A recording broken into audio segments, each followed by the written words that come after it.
Oh, welcome back. Is this part 3? Yes. All right, good. Part 3. Let's close this up here. We are going to close it up with 9 things we learned about aliens in 2021. Okay, and what are we on the last 3 things? Last 2. Last 2. Okay. And these are great. Our own technology, number 8, might be getting in the way. Tell me how. On April 29, 2019, astronomers detected a signal beaming toward Earth. It seemed from Proxima Centauri. Yeah, the nearest star system to our sun and home to at least one potentially potentially habitable.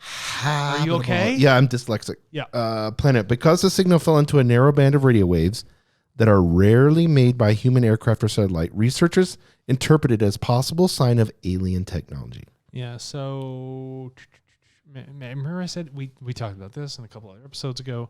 Everything gives off its own signature. Yes. Well, something with a unique advanced signature came our way. And our stuff, the radio waves, which it was smashing through before we received it, our own essentially radio pollution was disrupting that frequency coming through. So our technology creating this radio smog, I wonder if that's a real thing. That sounds kind of cool. This radio smog was inhibiting us from really understanding that Alpha Centauri signal. Yeah, there was a study published this October in the journal Nature Astronomy explains. They said that that sounds like government ops to me. The signal was actually coming from a malfunctioning computer or cellular device located near the telescope that detected it. I mean, that could happen easily. Yeah. Okay. But I mean, it's like, what kind of computer is ripping off a signal that strong? So here's my question. If I turn that thing on, is that just like, am I just getting smashed with nonsense? Well, in the new study, so they looked at this again. Okay. The researchers looked over the 2019 data and found several lookalike signals that seem to be missing components of the so-called alien transmission. Together, these signals fit a range of frequencies consistent with common clock oscillator frequencies used in digital electronics. The researchers wrote, in other words, this alien mesh that seems to have been a human computer on the fritz. But studying and identifying it still gives scientists valuable experience of separating real deep space signals from earthly noise. Oh, so they're just saying we have a clock. This digital clock was interrupting. Oh, okay. But what a hoot. Yeah. All right. Someone turn the damn grandfather clock off, you know? Yeah, and number 8, this is our own technology might be getting in the way.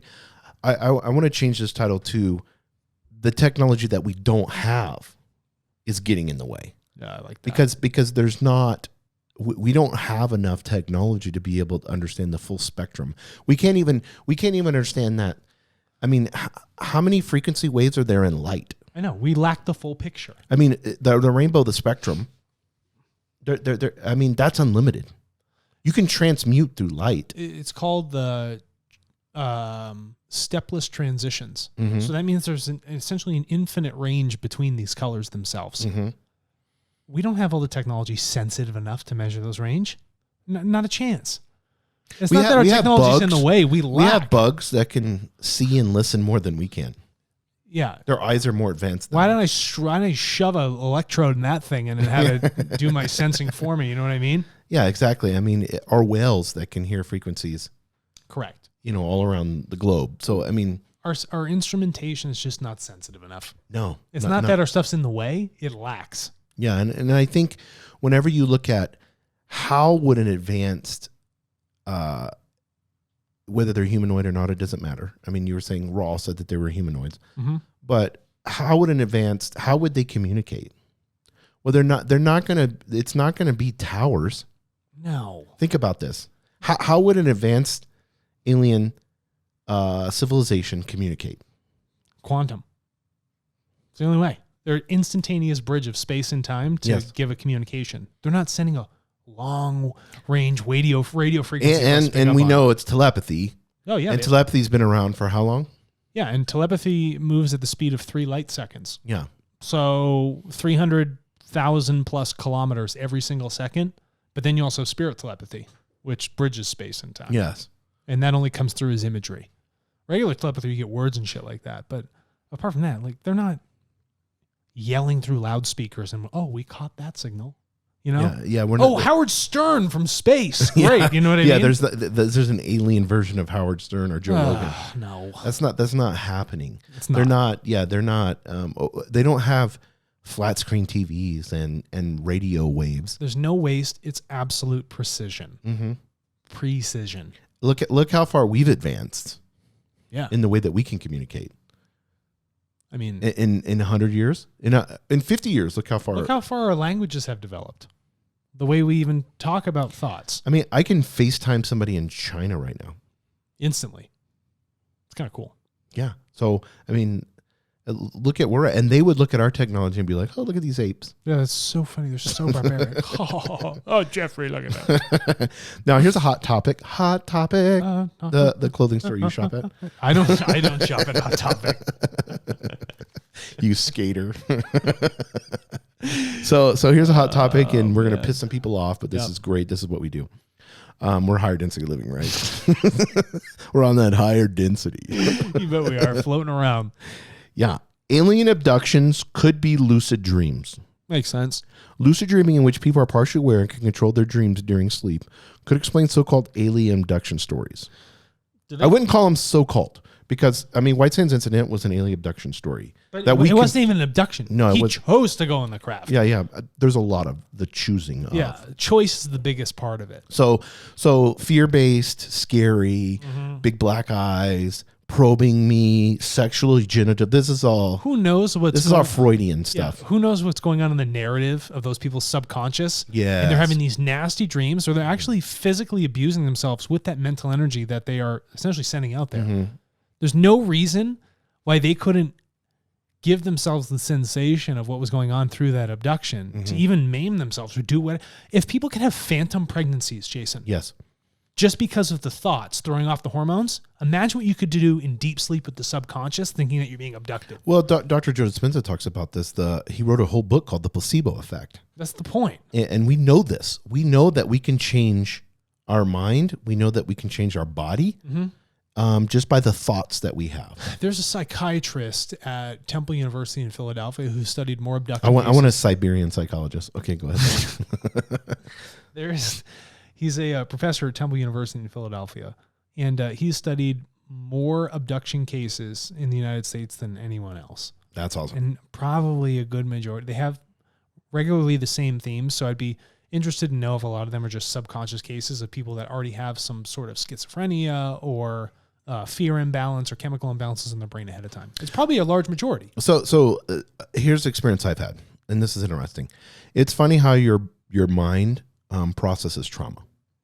So you know better than a lot of people. Yeah. So like I'm every week I have because supposedly have PTSD or whatever from the military. So every week I have or multiple times a week I have what you call scary dreams or nightmares or whatever. Yep. And a lot of them is like action-packed type movie stuff, or where I'm running around, killing people in stressful situations or whatever. Sometimes it's me being the victim. Sometimes it's me being the superhero. Play both sides. Yeah, that's just my subconscious, just processing all that over time to allow me to be able to function probably at a normal level. Correct. So if I'm somebody that's, let's say somebody that had something traumatic happen to them as a child, and they haven't processed it yet, they haven't dealt with it. So let's say uncle could turn into alien.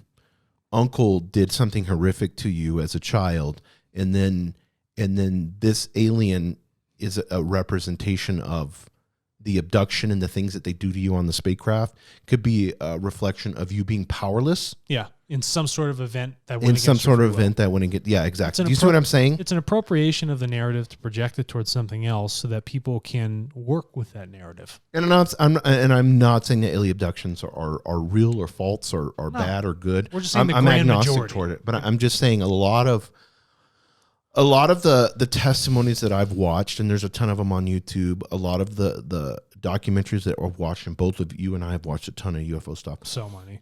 And when they hypnotize them and go back, even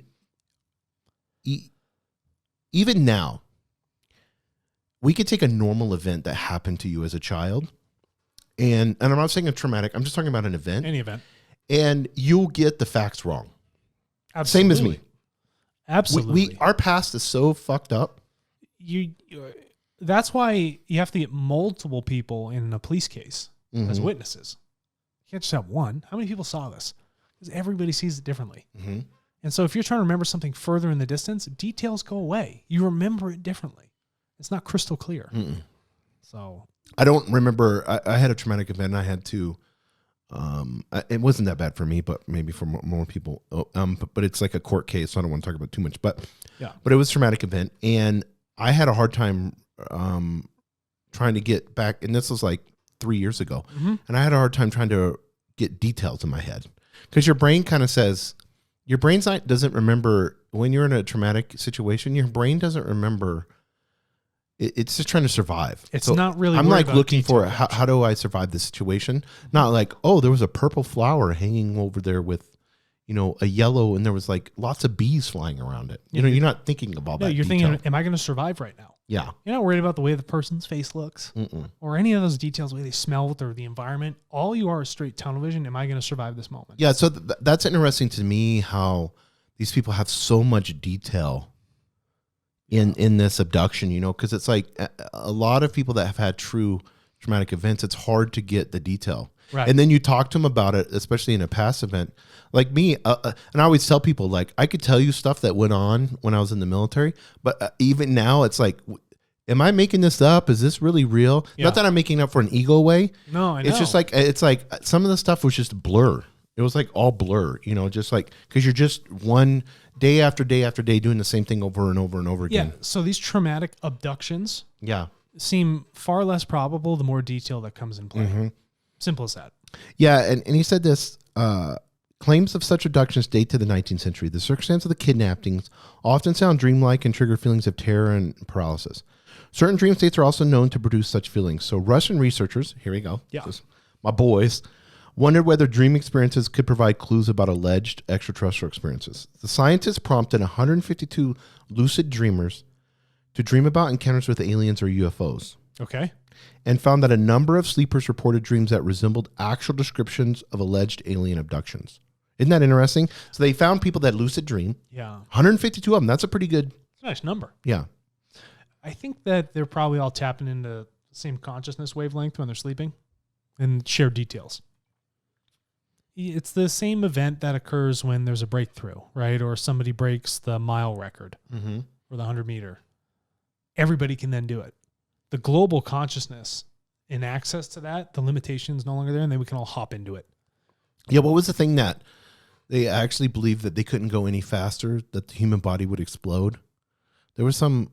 Well, and when we first had trains... Trains, yeah, that's what it was, yeah. If you went over... I want to say... Was it 35 or 25? No, if you were over 16 miles an hour. Oh, yeah. They thought you had become delusional. So what they would do is people would be all dressed up and they wanted to be a part of the experiment. They would give everybody a notepad and a pencil. And they had a specific script that they were supposed to write. And the train would continue to increase speed. And they wanted to see if people could still be cognizant or consciousness enough to write things that made sense. But you could construe this through the placebo effect. You could tell people this is really scary. About 12 miles per hour, you're going to have a hard time riding. At 13 miles an hour, you're going to feel kind of shaky. And they would all experience that. They're like, oh my God. Oh my God, we're at 15. And if you said, we're at 15 miles per hour, they'd be like, oh. Yeah. And this is your captain. We're flying with San Diego. Nice clean day here, 57 degrees. You're about to feel some adverse effects of the speed. We're at 400 miles an hour. Your brain is melting in your skull. Have a good day.